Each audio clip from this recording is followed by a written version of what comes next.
की धुंध अभी छंटी भी नहीं थी। उरी के ब्रिगेड मुख्यालय में सैनिक अपने टेंट में सो रहे थे, निश्चिंत, बेखबर।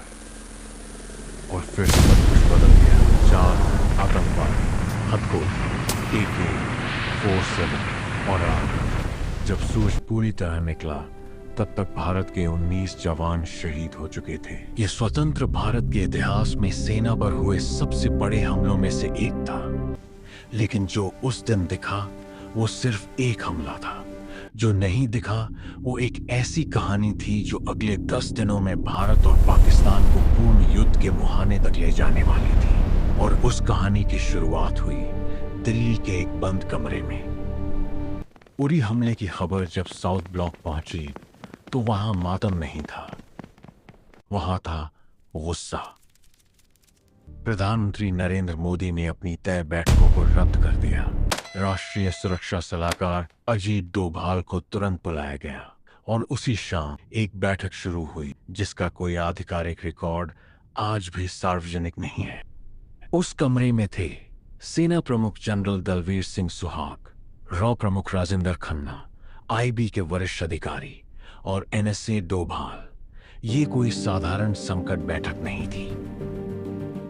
ये उस सवाल का जवाब ढूंढने की बैठक थी जो हर बार टाला जाता रहा था। क्या भारत इस बार चुप रहेगा? रॉ के पास सबूत थे। हमले में मारे गए 4 आतंकवादी जैश-ए-मोहम्मद के थे। उनके GPS उपकरण, उनके हथियार, उनकी ट्रेनिंग, सब कुछ पाकिस्तान अधिकृत कश्मीर की तरफ इशारा कर रहे थे।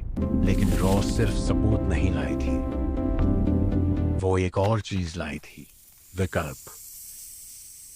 3 विकल्प।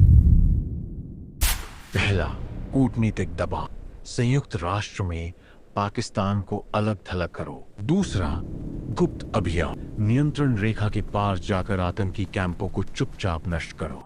और तीसरा, वो विकल्प जिसे उस बैठक में जब पहली बार जोर से कहा गया तो कमरे में कुछ देर के लिए सन्नाटा छा गया। पूर्ण सैन्य हमला, खुली सीमा पार करके दुनिया के सामने युद्ध की घोषणा के साथ। और यहीं से वो 10 दिन शुरू हुए जो इतिहास के सबसे खतरनाक दिनों में गिने जा सकते थे।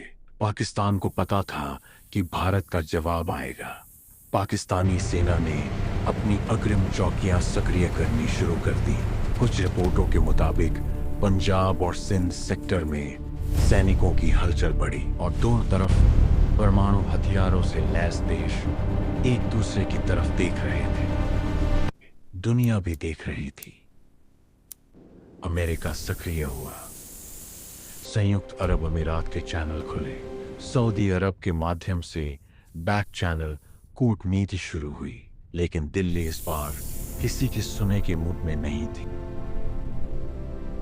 अजीत डोभाल, वो व्यक्ति जिसने कभी पाकिस्तान में अंडरकवर एजेंट के रूप में 7 साल बिताए थे, जानते थे कि सिर्फ कूटनीतिक जवाब काफी नहीं होगा। लेकिन वो ये भी जानते थे कि पूर्ण युद्ध में 2 परमाणु शक्तियों के बीच कोई नियंत्रित लड़ाई नहीं होती। तो उन्होंने एक तीसरा रास्ता सुझाया, एक ऐसा जवाब जो सैन्य हो लेकिन युद्ध ना हो। एक ऐसी कार्रवाई जो दिखे भी और फिर भी दोनों देशों को तनाव बढ़ने से पीछे हटने का मौका दे। यहीं से जन्म हुआ सर्जिकल स्ट्राइक का। लेकिन यह इतना आसान नहीं था। भारत पहले भी ऐसे अभियान कर चुका था, 2011 में और 2015 में म्यांमार सीमा पर, लेकिन वे सब गुप्त रहे। इस बार सवाल था, क्या इसे सार्वजनिक किया जाए? और यही वो निर्णय था जिसने सबसे ज्यादा बहस पैदा की। अगर भारत खुलकर घोषणा करता है कि उसने पाकिस्तानी भूमि पर हमला किया है, तो पाकिस्तान को जवाब देना पड़ेगा। उसकी सेना पर आंतरिक दबाव होगा और वो तनाव जिससे बचने की कोशिश हो रही थी और करीब आ जाएगा। लेकिन अगर चुप रहा जाए तो देश के अंदर जनता का गुस्सा, सेना का मनोबल और राजनीतिक दबाव सब एक साथ फूट पड़ेगा। 2 रातें इसी सवाल पर बीती, 28 और 29 सितंबर 2016 की रात। भारतीय विशेष बल पैरा एसएफ के जवान नियंत्रण रेखा पार कर गए। 7 आतंकी लॉन्च पैड, सटीक निशाने और वापसी बिना एक भी जवान खोए। 29 सितंबर की सुबह सैन्य संचालन महानिदेशक लेफ्टिनेंट जनरल रणबीर सिंह ने प्रेस कॉन्फ्रेंस की और पहली बार किसी भारतीय अधिकारी ने खुलकर कहा, हमने नियंत्रण रेखा पार करके सर्जिकल स्ट्राइक की है। पाकिस्तान ने इन हमलों से इनकार किया, लेकिन दुनिया समझ गई और यहीं वो खतरनाक मोड़ आया। पाकिस्तानी सेना असहज थी। उनके घर में घुसकर हमला किया गया था। आंतरिक दबाव था, जवाब दो। कुछ जनरल तोपखाने से जवाब चाहते थे, कुछ गुप्त प्रतिकार, और अगर वो जवाब आता तो भारत को भी जवाब देना पड़ता। और फिर 2 परमाणु शक्ति संपन्न देश, एक सीमा, और इतिहास याद दिलाता है कि एक 999 का कारगिल संघर्ष कितनी नजदीकी से नियंत्रण से बाहर जाते जाते बचा था। लेकिन कुछ हुआ नहीं। पाकिस्तान ने आधिकारिक सैन्य जवाब नहीं दिया। क्यों?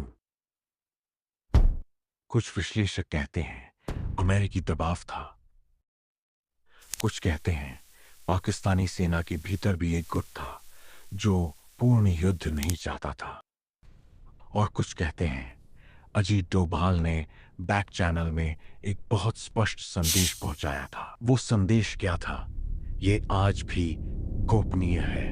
उरी के बाद का वो 1 महीना वो सिर्फ एक सैन्य अभियान की कहानी नहीं है।